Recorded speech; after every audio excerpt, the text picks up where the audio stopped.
La Cámara de Apelaciones consideró que el fallo del doctor Ollarvide, que había sobreseído a 3 funcionarios kirchneristas involucrados, entre otras cosas, desviación de dinero público para la campaña presidencial, violaba principios de raigambre constitucional. Lo estoy citando textualmente. Estamos en línea con el diputado Fernando Sánchez de la coalición. Fernando, soy Luis Novarecio. Gracias por estar en Infobae. ¿Qué tal, Luis? Buen día, ¿cómo estás? Es, si no me equivoco, el 8º pedido de juicio político que lo va a llevar Ollarvide al Consejo de la Magistratura. ¿Valoración de esto? Bueno, muy negativo respecto de la conducta del Consejo de la Magistratura. Recordemos que no es la primera causa que se le quita a Ollarvide y encima causas que tienen que ver con la presunta responsabilidad de funcionarios del Poder Ejecutivo del gobierno de Cristina y de Néstor Kirchner. La primera causa es la de sueños compartidos, la defraudación de los planes de viviendas de la fundación de Eve Bonafini y Joclender. Esa es la primera.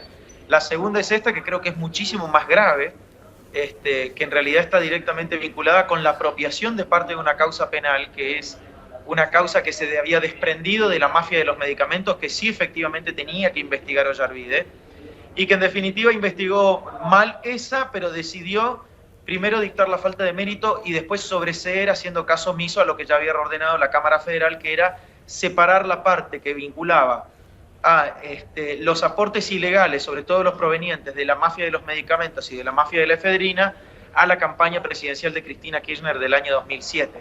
Entonces, la Cámara Federal, que casi se entera de casualidad, porque se entera a partir de un reclamo que uno de los abogados de uno de los imputados en su momento hizo a la Cámara para poder cobrar sus honorarios. La Cámara Federal revisa lo que el juez había actuado y allí descubre que en realidad se apropia de parte de la causa de la investigación que ya tenía asignada el doctor Lijo, el juzgado federal número 4, y aprovecha esa supuesta confusión, que en realidad no es confusión, porque la Cámara Federal le advirtió 2 veces de que no podía avanzar en esa parte de la investigación, es decir, la responsabilidad penal de los funcionarios respecto del financiamiento de la campaña de Cristina Kirchner, y trató de sobreseer esta vez a Capaccioli, a Gramajo y a Díez, 3 funcionarios vinculados directamente con la campaña de Cristina Kirchner. Claro, porque como usted muy bien lo está diciendo, lo que hizo Ollarvide es no aceptar la instrucción de la Cámara y apropiarse de la causa, es decir, seguir investigando la ruta del dinero que se presumía, o por lo menos se presume, que iba destinada a la campaña de Cristina Fernández para el 2007. En realidad hizo que investigaba, en realidad lo único que hizo fue apropiarse de una causa que tenía ya asignada el doctor Lijo para ni más ni menos que dictar el sobreseimiento de estos funcionarios. No es que dijo, bueno, peleó la competencia. La competencia entre esos 2 juzgados estaba resuelta desde el año 2012.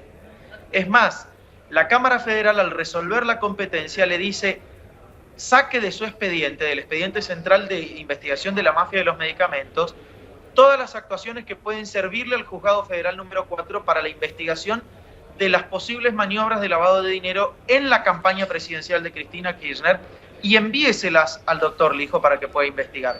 El doctor Ollarvide, el juez Ollarvide hasta acá, siguió haciendo caso omiso a la división de las causas, hizo caso omiso a la obligación de remitir parte del expediente al doctor Lijo, y no solo que no se quedó contento con eso, sino que además le brindó una extraordinaria oportunidad de impunidad, o quiso por lo menos, porque la Cámara Federal advirtió, declarando el sobreseimiento de estas 3 personas.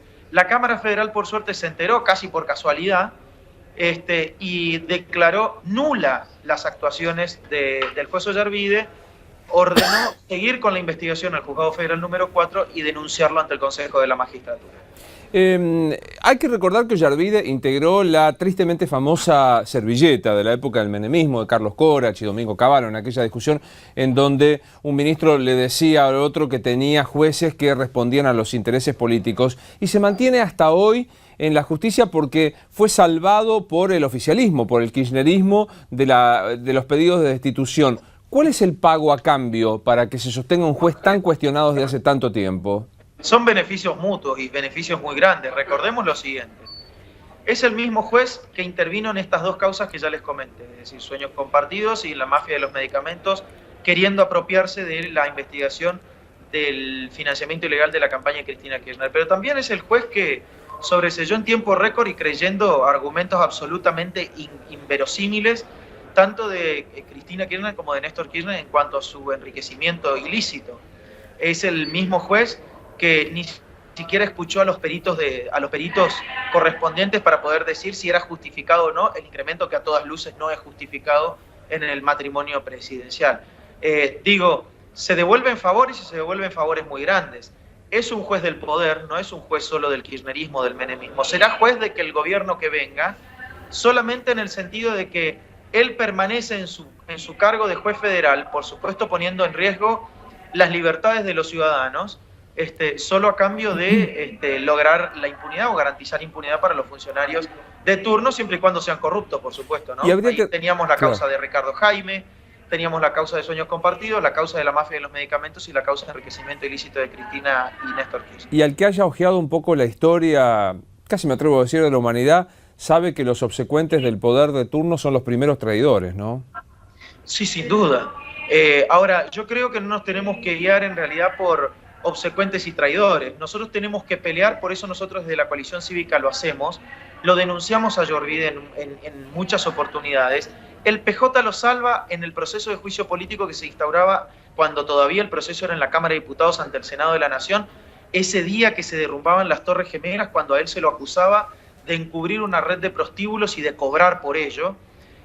Nosotros creemos que los jueces federales y los jueces en general tienen que estar para garantizar los derechos elementales de los ciudadanos. El día que la Argentina tenga jueces apegados a la ley, los ciudadanos vamos a estar apegados a la ley. Y ahí vamos a poder decir que somos un país republicano democrático con apego a la ley. Hasta que no logremos eso no lo vamos a poder decir. Hasta acá hay un acuerdo negociado entre el poder corrupto y los jueces corruptos de la Argentina. Y Ollarvide es la mayor expresión de este tipo de jueces. Mi última consulta tiene que ver con lo que está pasando en este momento. Está haciendo su comparecencia el jefe de gabinete en la Cámara de Diputados. Primera valoración. Expuso recién en la primera hora, que es la hora de información del jefe de gabinete. Ahora vinieron las preguntas de los bloques en orden decreciente es llamativo, ¿no? Porque en un momento donde la mayor discusión se da en términos del avance del narcotráfico, de la inseguridad, de la vinculación entre los cárteles de la efedrina, el desvío de efedrina, los procesamientos de los funcionarios públicos respecto de este tipo de acciones delictivas, el entrecruzamiento de llamadas con la Casa Rosada, etcétera, el gran debate entre la inmigración, la delincuencia. En toda su hora de exposición el jefe de gabinete no mencionó ninguno de estos temas. Fernando, gracias por habernos atendido. Estamos a disposición en Infobae TV. Gracias a ustedes. Hasta luego. El diputado nacional Fernando Sánchez, de la Coalición Cívica.